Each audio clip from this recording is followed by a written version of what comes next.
Bharat surgical strikes అయితే వణుకు పుట్టిస్తోంది.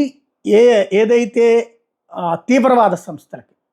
ఇంతకుముందు తీవ్రవాద సంస్థలు ఇప్పుడు ఎక్కడో పాకిస్తాన్‌లో ఉన్నటువంటి తీవ్రవాద సంస్థల హెడ్ క్వార్టర్స్ మీదన మొన్న పహల్గామ్ ఇన్సిడెంట్ తర్వాతన ఏకంగా బ్రహ్మోస్ మిసైలేసి మరి పేల్చినటువంటి సంఘటనతో వణుకు పుట్టి చస్తుంటే, రెండో పక్కన ఈశాన్య రాష్ట్రాల్లో తీవ్రవాదం చేసే సంస్థలు ఇక్కడ దాడులు చేయడం, ఆ పైన వెళ్ళి మయన్మార్‌లో తలదాచుకుంటూ ఉంటాం.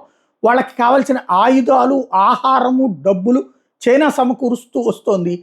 అలాంటి వాళ్ళని ఉల్ఫా గ్యాంగ్‌ని వెంటపడి వేటాడి తరిమి తరిమి చంపింది భారత సైన్యం విత్ డ్రోన్స్. డ్రోన్ అటాక్ భారీ ఎత్తున చేసుకొచ్చింది. మయన్మార్ సైన్యం కూడా అక్కడ పక్కన నిలబడి చూసింది తప్పనిసరి పరిస్థితులు. ఎందుకంటే మయన్మార్ సైన్యానికి మన అవసరం ఖచ్చితంగా ఉంది కాబట్టి.